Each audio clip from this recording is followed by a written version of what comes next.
Hello everyone, मैं कोमल स्वागत करती हूँ आपके अपने इस यूट्यूब चैनल आज की कहानी में। और दोस्तों, यहाँ मैं आज आपको सुनाने जा रही हूँ कहानी दीवारों की आवाज़ें। दोस्तों, हमारी लाइफ भी ना एक सफ़र ही होती है जो हमें एक समय आने पर ऐसे प्लेस पर खड़ा कर देती है जहाँ से हम आगे जा नहीं सकते, या फिर कहें कि कुछ समझ नहीं आता कि आगे कौन सा रास्ता चुनें। और फिर इसके अलावा हमारे पास बचता है सिर्फ एक ऑप्शन, वही हमारा अतीत। यहाँ नितिन की भी लाइफ स्टोरी कुछ ऐसी ही थी। बचपन माँ पापा के साथ कब बीत गया इसका पता ही नहीं चला। और फिर स्कूल, कॉलेज, जॉब, करियर यही संभालते नितिन की लाइफ का वो सुकून जैसे खो गया था कहीं।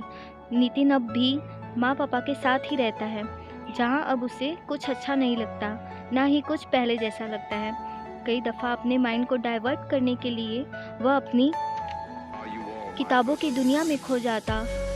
पर वो कहते हैं ना, हमारा मन ये वो पंछी होता है कि जब जहाँ उड़ने की ठाल ले वहीं जाकर मानता है। नितिन का मन भी कुछ ऐसा ही कर रहा था। उसे अब दूर जाना था, अपने माँ बाबा से दूर जाना था, जिन्होंने उसे आज अपने पैरों पर खड़ा किया, जिनकी बदौलत आज वो अच्छा जॉब करता है। इन सब से दूर जाना चाहता था वो। अपने बचपन के घर से दूर जाना चाहता है वो।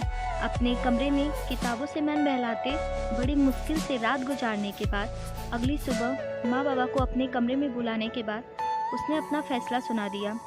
हाँ, माँ ने कई दफ़ा समझाया, पर मन कहाँ माने। उसे अब अपनी ही धुन में एक अलग ही सफ़र पर बढ़ना था, जिसकी मंजिल क्या होगी ये पता नहीं, पर जाना था। नितिन को कहीं दूर जाना था। शाम ढलते ही नितिन अहमदाबाद जाने की बात कहकर अपने घर को छोड़कर अपनी लाइफ के उस सफ़र पर निकल पड़ा था, जिसे जहाँ उसे अब अपने लिए सुकून ढूंढना था। अहमदाबाद जाकर नितिन गुजरात के एक घर की चार दीवारों में अपनी उस सुकून को खोजता। कई बार कमरों की खिड़की से शहर के शोर को सुनता, कमरों की दीवारों से आवाज़ों को सुनता जो बिना बोले ही शोर कर रही थी। पर नितिन को अब अपनी ज़िंदगी के सफ़र के इन पलों में ढूंढना था वो सुकून। पर दोस्तों, कहा जाता है ना कि कोई चीज़ जहाँ खो जाती है वहीं ढूंढने पर मिलती है। तो नितिन के बचपन के घर में खोया हुआ वो सुकून यहाँ कहाँ मिलता। कमरे की उस दीवार से भी जैसे उसे माँ की आवाज़ आती रहती। इतने वक्त उन कमरों के बीच गुजारने के बाद भी नहीं मिला नितिन को वो अपनी लाइफ का वो सुकून, वो शांति। मिली तो बस अपने खोए हुए घर की कुछ यादें, वो पल। उन यादों में भी खोए हुए नम थी नितिन की आंखें।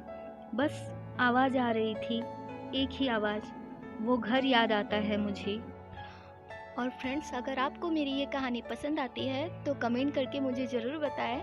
और ऐसी ही लाइफ से रिलेटेड स्टोरी सुनने के लिए चैनल को ज़रूर सब्सक्राइब करें।